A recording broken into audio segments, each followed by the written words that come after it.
When it comes to gay marriage, Australia is increasingly a deserted island in a rainbow sea.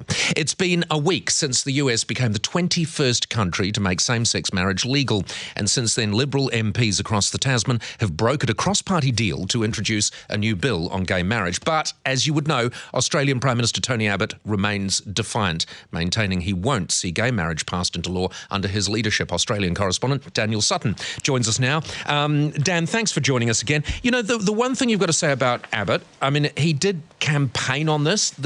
He hasn't changed his mind. He's always been absolutely rock solid. It's not going to happen while he's the Prime Minister.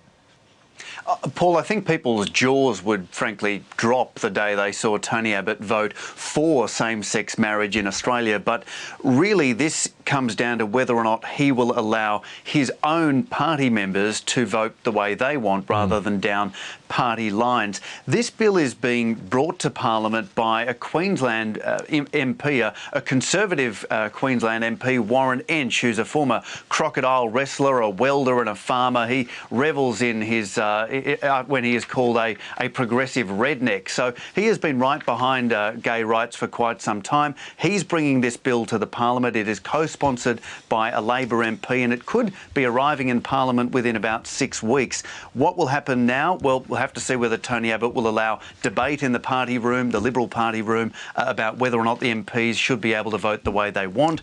And then if a conscience vote is allowed, well, perhaps we could see it passed. It's still being described as a long shot, though. Does this guy actually call himself a progressive redneck?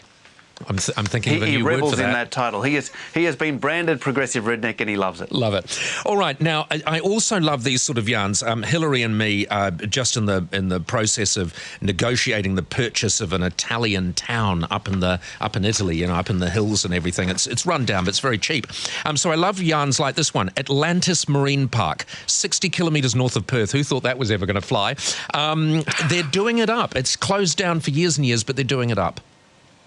Look, it was the 80s and all sorts of strange things were going on. And as you say, 60 k's north of Perth, they decided to set up this big marine park. It had a huge statue out the front with King Neptune. There were live dolphin shows. People were going down water slides. It was hugely popular with some families for just under a decade. And then I think people cottoned on that it was really quite awful and it shut down. It had Japanese investors behind it. It was quite a big deal for a while. It's been lying dormant for 2 decades.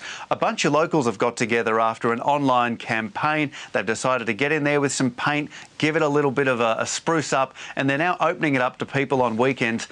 I don't know, I've seen some of these pictures. It's just me, but I think maybe just like Atlantis, it's better off being lost. It looks ghastly. Dan, don't poo-poo this kind of thing. It's a tourist attraction. We're talking 60k out of Perth. There isn't a lot to see.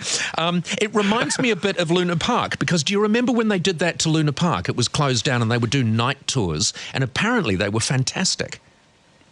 Yeah, I just think Luna Park's got a lot going for it. It's got views, it's got really exciting rides, location. It's got that big scary face out the front. This is a bunch of dolphins and a statue of King Neptune. It's ghastly. Right. This is shite in the desert, isn't it? All right, alcohol-free Christmas parties. The Fair Work Commission in Australia, which is a pretty powerful body, have sided with an employee who had been sacked for sexual harassment and telling his bosses to F off. And he won this, yes, didn't he? He won this because his employers had given him too much alcohol.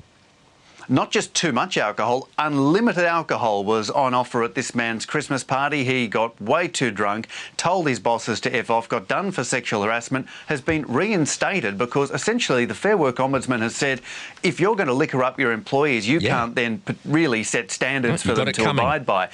Exactly right. So employer groups over here in Australia have now sent out a warning to lots of bosses to say you need to be very careful about how much alcohol you serve, if any, at Christmas parties.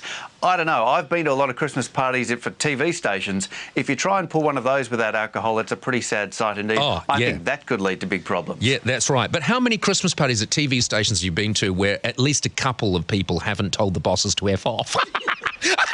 And worse. I know. Next time Mark Jennings offers me a drink. And very quickly, there is constantly that debate between New Zealand and Australia, Dan, you know, which country is the best. I've got to say, Australia wins, because in Australia, McDonald's will serve breakfast all day. perfect for after the work Christmas party when you sleep in. Although there's a little caveat on this, Paul, it is only going to happen in Wollongong, just south of Sydney. So I've got to travel 2 hours to go and get my McDonald's breakfast of an evening to have a McMuffin for dinner. I think it's still worth it. McDonald's are saying if it works, they will roll it out across the country. I always thought this was a big deal that they had to switch over the grills from breakfast to the lunch menu, and that's why they always claimed it wasn't possible. They're doing all sorts of things over here to try and modernise their restaurants. If this gets up, I'm all for it. Desperate times at McDonald's. That's a fairly major caveat, though, I would have thought, Daniel. Dan Sutton, thank you very much for joining us. Catch you back again next week, I hope.